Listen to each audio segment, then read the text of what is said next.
This podcast is recorded on Gadigal land. Always was, always will be Aboriginal land.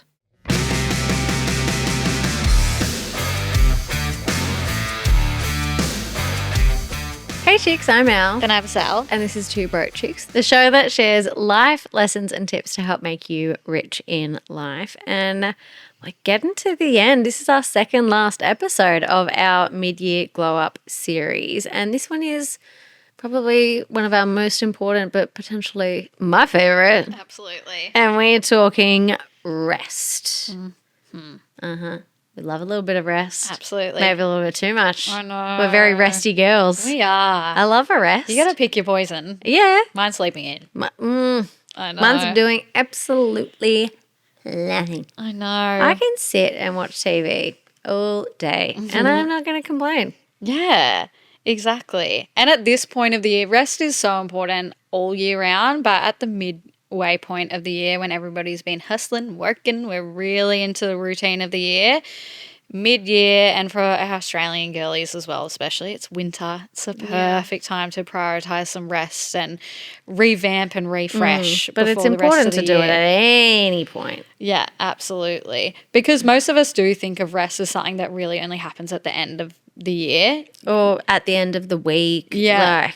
Yeah, exactly. Like we wait until those designated points like the weekend or the Christmas holidays, but to rest, and we think like, oh, I can put it off till then. But really it's not like that. It'll come back to bite you on the bum if you don't prioritize your rest. And because rest isn't just sleeping. No. I know we were just joking saying that we're sleepy little girls and we love to sleep in, but You said well, that. yeah, I said that.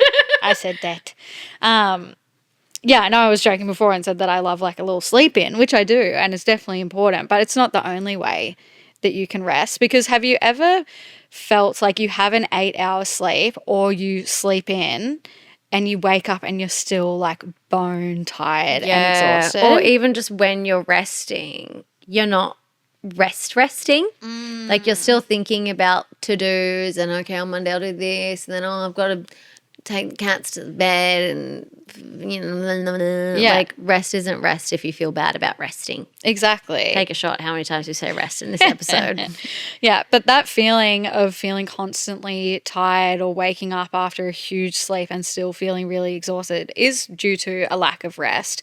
And it's because rest is so much more than just sleeping, and we need to look at it as that more holistic point of view, that it is something that can have a big impact on our physical and mental and emotional and social health. And up to 40% of Australians aren't getting enough sleep, and Beyond Blue is reporting that around half of Australians are facing workplace burnout, with people aged between 18 to 29 experiencing the highest rates of it. Wow. Yeah. Rest is just, it's obvious to say, but it is so crucial to minimize and help avoid hitting that point of burnout. Like, it's also more than that though, because it's important to avoid something called emotional numbing. So especially in the workplace, you might know someone who always stays online after office hours, answering messages way later in the night than they should, skips lunch to finish a task, or insists that they're fine with like the workload. And these consistent behaviors and others that don't prioritize a work-life balance are just a quick way to exhaustion. And normalizing this exhaustion can overload your nervous system. And if this is what you're in a state for that for too long, your nervous system actually stops sending clear signals, and you can no longer recognize when you feel exhausted and need a break, and instead you just feel nothing at all. Yeah, scary place So to be. scary. And I think so many people can relate to that. And maybe it's because we do look at rest as something that has to be earned, rather than something that should just be a consistent part of our daily routine. And like we were saying before, rest is so much more than just sleeping. So we're going to dive into the 7 types of rest and the ways to get them. So you might have seen this floating around before, but an internal medicine physician and author named Saundra Dalton Smith came up with the 7 types of rest. The first one is physical rest. So this can be passive, like sleeping and napping, or active, like restorative activities like yoga or meditation. Bit of breath work. Yeah, massage. Oh, I need some physical rest right now. Right now. The second type of rest is mental rest. So this can look like taking short breaks every 2 hours during your workday, jotting down anything that's nagging on your mind in your notebook before you go to sleep, or journaling. What's your favorite mental rest example? I think probably writing it down. I definitely find that if I have thoughts that are whirring through my brain, for me, writing it down can help me kind of verbalize what's going on, and it almost feels like a physical action to take that thing off my mind. What about you? I feel like if my brain's braining, Yeah. I'll just read a book. Yeah. I'm like, turn off. You Yeah. know, I definitely think depending on the feeling or the emotion, like sometimes it needs a little bit more of a spotlight on it. But I think it's, to me, mental rest as well. It's not necessarily this needs action right now. It's like what we were saying, it's more of an ongoing habit or hobby that I'm like, I find reading a book just literally switches off the brain and rests that internal monologue that I have to be able to then be like, okay, we're back. What you doing? Yeah, I like that. That kind of relates to the third type of rest, which is sensory rest. So that can be as simple as closing your eyes for a minute if you're feeling overwhelmed during the workday, or going analog at the end of the day. So, you know, putting your devices away and reading a book or something like that. I find, can help. I could also imagine like sensory rest would be things like, you know how a couple of weeks ago we were talking about how your like midweek glow up is actually good for your health, because the act of having a shower or, you know, rubbing creams onto your skin or washing your hair, like that is so sensory that it actually signals calmness in your brain. And I think it's the hypothalamus. That's definitely it. It's you. If you look at the word, you know what hypothalamus, hypothalamus. I need to rest my brain. Yeah, I would say that Hypothalamus. Is that it? I don't know. I'm just saying words. I'm just pineapple, banana. Banana. Alexis Fernandez just sat up in bed in a cold sweat. Yeah, I she need was a like, bed. help is on the way. Alexis, please. Yeah, she's running here right now. An example of a sensory rest for me is taking my makeup off, my bra off, and my earrings off at the end of the day. When you are feeling overstimulated, taking your bra off is the easiest way to feel calm, don't you think? I just have to take, like, when I walk in the door when I get home, all of my clothes are coming off and the comfies are going on. Honestly, I think that is a sensory rest. So then the next 4, we have creative rest, which involves appreciating nature, enjoying the arts that resonate with you, or engaging in anything that inspires you and gets your creative juices flowing. For me, I love going to see like a show or a musical Yeah. or anything of that sort, because I just feel such wonder Yeah. when I go. And I really, sometimes when I go and watch like musicals and I don't know, shows like that, and it's just so fun and it's just people there doing like truly what they love, it really makes, it's like a perspective shift for me that I'm like, life really isn't about like math and meetings and how serious, like obviously some things need serious takes, but it makes me like feel that sparkle and lightness of life. Yeah. What about you? Yeah. I definitely would say I'm similar, like going to see live music is that for me. And I've spoken about it on the show before, but I can't remember what it's called. But there is a scientific phenomenon that does happen. Phenomenon. Yeah, phenomenon, which does happen when you're at a show or you've gone to see a gig and you're feeling that shared emotion with a group of people. Like there is actually something that happens inside you that makes you feel more connected to yourself, but also to people around you. And I think that is really important. But also journaling, I really like, because it's just something that I do on my own and I'm not doing it for anybody. I don't have to show anyone. And it's like some pages I'll really like, and then others I'm just... Is this your junk journaling? Yeah. Like I don't feel like I'm being graded on it because it's just for me. And that's really fun and something that like I used to enjoy. I really used to enjoy like drawing and painting and stuff when I was little. So I was like, I need to like tap into something like that that's physical with my hands. Yeah, 100%. The next one is emotional rest. So having the time and space to express your feelings, cutting back on people pleasing and being authentic. Then social rest. So surrounding yourself with positive and supportive people, but also like not attending every single thing. Like, you know, you don't have to go and be social every single weekend if you've had, you know, back-to-back birthdays, and the next one, if it's just everyone's hanging out just for the sake of it, you know, you can say, oh, do you know what? I just think I need a beat. I need to take some time.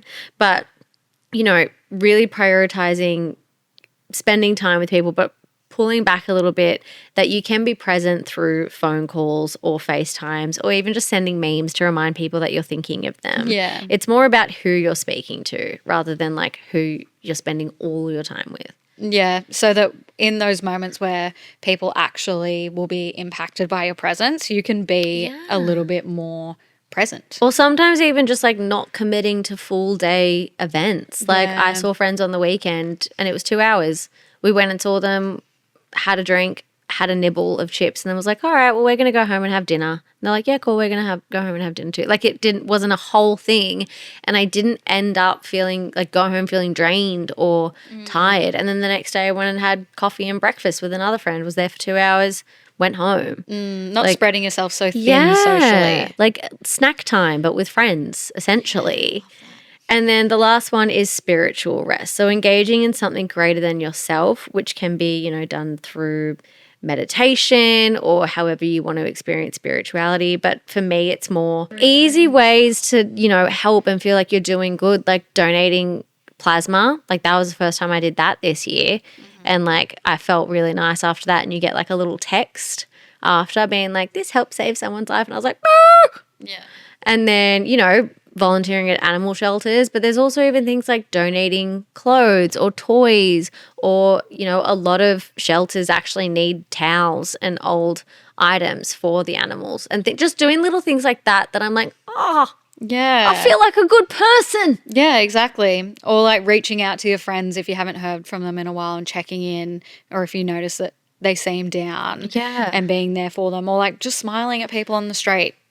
Like all of those things can really help. The best. And that's the thing, like you're doing something for somebody else, but it always has an immediate impact on how you feel about yourself too. 1000%. There's that whole thing about the law of reciprocity. Yeah. And we were talking about this in an episode at the start of the year.